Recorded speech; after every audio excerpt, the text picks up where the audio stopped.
விடாமுயற்சி படத்தோட இயக்குனர் மகிழ் திருமேனி அவர்கள் படத்துல பிரகாஷ் யாரு அப்படின்ற ஒரு கேள்விக்கு பதில் கொடுத்திருக்காரு. அதாவது விடாமுயற்சி படம் பார்த்தவங்களுக்கு தெரியும் பிரகாஷ் அப்படின்ற ஒரு கேரக்டர் யாரு என்ன அப்படின்னு சொல்லிட்டு எதுவுமே காட்டியிருக்க மாட்டாங்க. சோ போஸ்ட் ரிலீஸ் இன்டர்வியூல மகிழ் திருமேனி அவர்கள் கிட்ட இந்த மாதிரி பிரகாஷ் அப்படின்ற கேரக்டர் யாரு, த்ரிஷா அவர்களுக்கு நிஜமாவே படத்துல அஃபேர் இருக்குமா அப்படின்ற மாதிரி கேட்டதுக்கு ஆக்சுவலா அதை நான் ஓப்பனா ஆடியன்ஸுக்கு விட்டுட்டேன். அதாவது நீங்க கமல் அவர்களோட வேட்டையாடு விளையாடு படம் பார்த்திருந்தீங்கன்னா அமுதன் இளமாறன் ரெண்டு வில்லன் கேரக்டரும் வெறுமனே நண்பர்கள் தானா இல்ல அதை தாண்டி அவங்களுக்குள்ள ஏதாவது ரிலேஷன்ஷிப் இருக்கா அப்படின்றத ஒரு தெளிவா கன்க்ளூசிவா காட்டியிருக்க மாட்டோம். சோ ஆடியன்ஸ் இருக்குன்னு நினைச்சா இருக்கு, இல்லன்னு நினைச்சா இல்ல. சோ விடாமுயற்சியிலையும் அதை நான் பண்ணியிருந்தேன். நிஜமாலுமே அவங்களுக்கு பிரகாஷ் அப்படின்ற ஒரு நபரோட அஃபேர் இருந்திருக்கலாம்.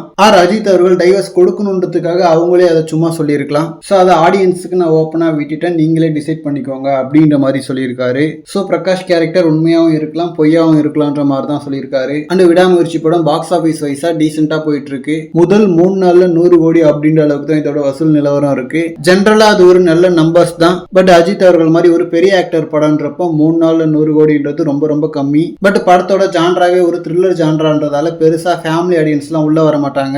சோ மேக்ஸிமம் 200 to 250 கோடிக்குள்ள மொத்த வசூல் வரும்னு நினைக்கிறேன். பட் அஜித் அவர்கள் மாஸ் சீன்ஸ் பெருசா இல்லாம எடுக்கணும்னு சொல்லிட்டு தான் இந்த படத்தை எடுத்திருக்காங்க. சோ இந்த ஜானர்ல அபோவ் ஆவரேஜ் கேட்டகரிக்கு என்ன வசூல் வருமோ அதுதான் வரும். நெக்ஸ்ட் ஏப்ரல்ல வர போற குட் பேட் அக்லி இதுக்கு அப்படியே ஆப்போசிட்.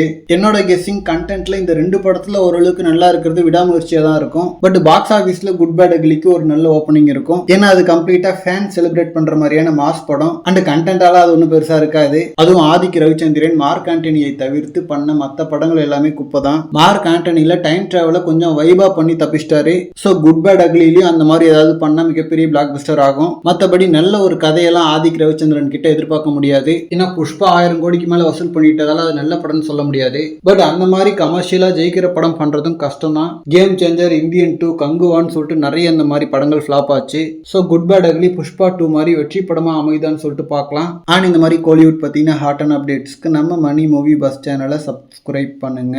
தேங்க்யூ.